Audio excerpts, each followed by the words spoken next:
Consumo de sustancias psicoactivas en adolescentes. Un tema muy interesante que les traigo. Mi nombre es Jimena del Carmen Mercado Martínez. Pertenezco al programa de licenciaturas en lenguas extranjeras con énfasis en inglés. Soy estudiante de primer semestre. Y hoy, con la ayuda de la IA, la cual me ha generado algunas preguntas respecto a este tema, le vamos a dar desarrollo.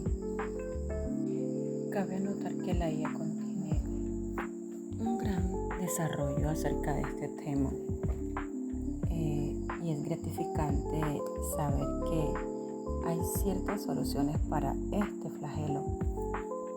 Empecemos dándoles el desarrollo al tema, definiendo lo que son sustancias psicoactivas y cuáles son algunas de ellas.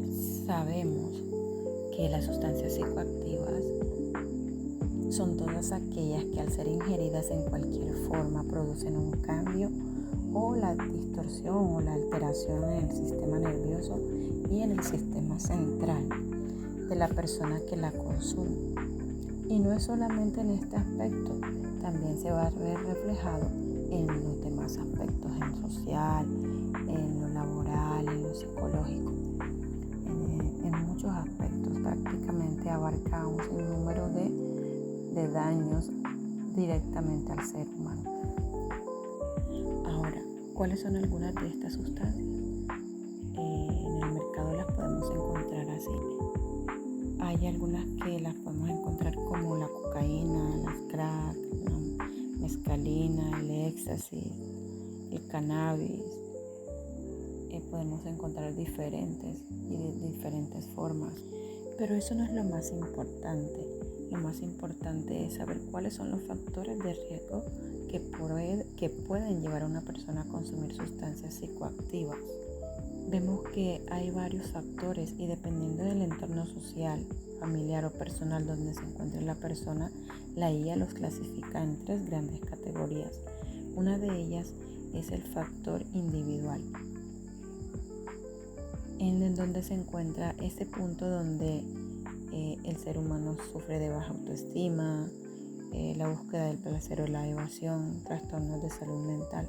Son temas muy profundos o razones muy profundas que el ser humano como persona se ve en la obligación o se ve impulsado a iniciar con el consumo de sustancias psicoactivas.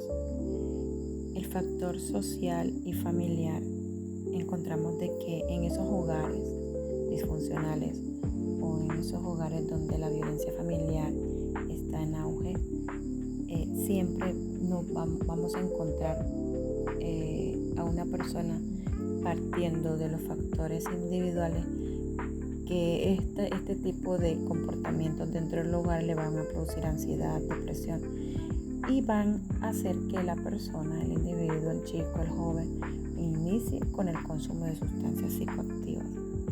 La historia del consumo en la familia también interviene. Una persona que está rodeado de familiares que estén, consumiendo, fumando, va a tener un patrón de conducta para hacerlo. El tercer factor que tiene que ver con tema comunitario estructural, encontramos que la pobreza y la falta de oportunidades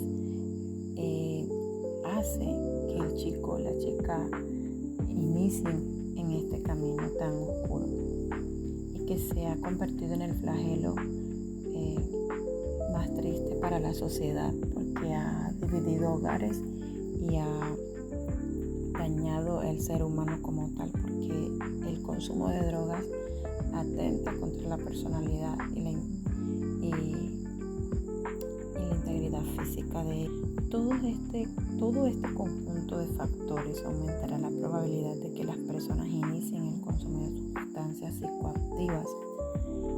Pero la pregunta más importante es la que se tiene que hacer el ser humano a sí mismo, y es cómo yo, siendo un ser ético, qué aportaría a la sociedad ante esta situación, como lo es el consumo de sustancias psicoactivas. Yo pienso que hay que analizando todo el tema que se habló anteriormente, nosotros podemos crear conciencia, ¿cierto? En nuestra propia vida y crear conciencia hacia la parte de la sociedad o de mi comunidad, una de las formas es activando las rutas de prevención y de mitigación a este flagelo. El simple hecho de que yo no consuma, ya le estoy dando un aporte a la sociedad y a mi familia como tal. Estoy cuidando mi integridad y la de mi familia. Es muy importante también en el momento de saber que un joven, un chico en mi comunidad está consumiendo este tipo de sustancias, brindarle la debida orientación y el apoyo, sobre todo el apoyo necesario para que abandone este camino. Este tema es muy amplio, pues en la sociedad encontramos que están haciendo los entes gubernamentales, y es aquí donde surge la pregunta: ¿qué estrategias de prevención y tratamiento existen para el consumo de sustancias psicoactivas? Dice que para reducir el consumo de estas sustancias y brindar el oportuno tratamiento se deben activar las rutas necesarias para que las autoridades competentes brinden la atención oportuna y la solución a la comunidad afectada por el consumo. Estas personas deberán llevar a cabo estrategias de prevención que estarán relacionadas con la mitigación del consumo por medio de talleres educativos para el fortalecimiento de los principios éticos y sobre todo morales que nos caracterizan como ser humano. Es muy importante conocer todo este tema para saber cómo podemos ayudar, qué aportes podemos dar y qué soluciones podemos brindarle a nuestra comunidad. Muchas gracias por acompañarme en el desarrollo de este tema y nos veremos más adelante en otro episodio de lo que son sustancias psicoactivas.